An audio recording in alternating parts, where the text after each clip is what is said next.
Hello, this is Russell Joel, Communications Manager here at RAP, and I'm here with our President and CEO, Avedis Seferian, who has recently returned from the Source Africa Conference in Cape Town, South Africa. So Avedis, let's start at the beginning. Why don't you tell us a little bit about what Source Africa is? Source Africa was a trade event, a sourcing show, showcasing manufacturers of apparel, accessories, textiles, footwear from the southern part of Africa.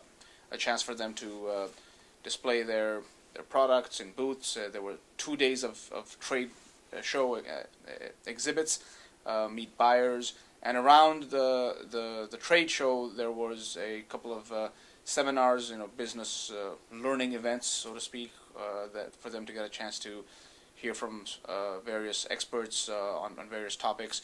I was actually on one of those panels talking about socially responsible manufacturing and how to build your brand. So that, as altogether, it was really a learning event and a trade show focused around manufacturers of apparel, accessories, etc. in the southern African region. So what kind of information did you take away from the conference? Well, it was really a very interesting few days. The buzz around Africa as a sourcing destination has been picking up recently, and there was a lot to see, a lot of interesting manufacturers and range of expertise on display. So certainly very, very much a learning experience for all attendees. In many ways, the question on everyone's mind really is, is Africa going to take off as a sourcing destination? We all hear about how buyers are trying to look for ways to get out of Asia, out of China, out of Bangladesh. And so the question is Africa the next big sourcing destination? And a lot of the building blocks for that to happen are indeed in place. As I said, there was a lot of positive buzz about Africa as a sourcing destination. But despite all that basic material in place, there are still some questions that need to be answered. And I'm not sure that there is a definitive answer at this point on whether or not Africa is indeed going to be the next big thing for sourcing.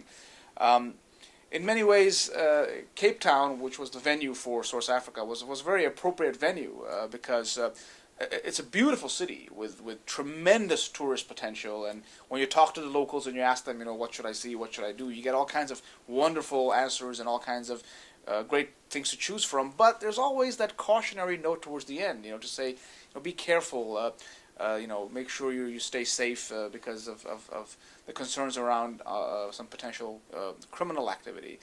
So that's a good allegory, a good parallel to draw for Africa as a sourcing destination. Now, there's so much potential, so much interest, so much good things to say, yet folks often end up sounding a cautionary note towards the end of that analysis. And that tends to do with the fact that, despite some of these great potentials, and despite, for example, the benefits offered by preferential trade agreements, such as, the African Growth and Opportunities Act, AGOA, there are still questions about productivity, about logistical challenges. Africa, is located further away from the major markets, if North America and Europe, than many Asian ports are, and also a lot of the raw materials need to be brought into Africa. So the distances and the time taken to do all that ends up multiplying. You have to take time and cost more to bring raw materials in than you make the final products, and there's time and raw materials and distance involved in getting the finished products out. So those challenges remain. In the end, you need to have a whole host of things. It's not just quality, it's not just price, it's also delivery, it's also compliance. All these things that together will make a sourcing destination competitive. So, as I said, while the potential is there and the buzz is certainly positive, the question remains, how competitive can Africa be? And I think it's still an open question at this point. Now let's move on to compliance. What are some of the opportunities and challenges for compliance in Africa? Compliance tends to be a learned skill for the most part. Generally, if you look at the patterns of compliance challenges and issues, you find that sourcing destinations that have more experience supplying Western buyers tend to have, over the years, developed better compliance practices and management systems. Africa, as we've been discussing, has not necessarily been a sourcing hotbed, and so they have not had as much experience with some of the compliance issues that come up. And so I would think that if things go the way the buzz makes it sound like they will, and Africa becomes a better competitor and therefore has more buyers going to Africa, we will start to see more experience and more learning lead to the development of good compliance practices. At the moment, as in many other so-called third world destinations, you have, in most cases, good laws on the books that are generally not very well enforced. So the foundations for compliance are there in that the laws cover these issues. There's nothing totally alien to the existing legal infrastructure, but the enforcement is not often where it needs to be. So the task of educating the workforce, educating the factories, will then fall to organizations such as RAP and to help raise the compliance levels with the experience gained over time. Going forward, what do you see RAP's role as in Africa?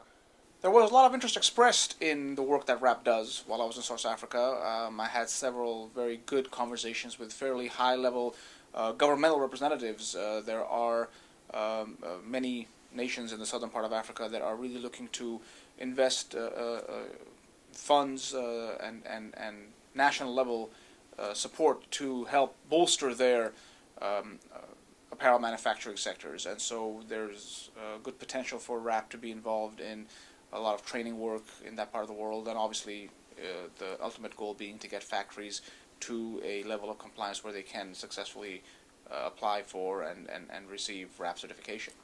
So again, all of this will be tied, of course, to whether sourcing from Africa does indeed take off.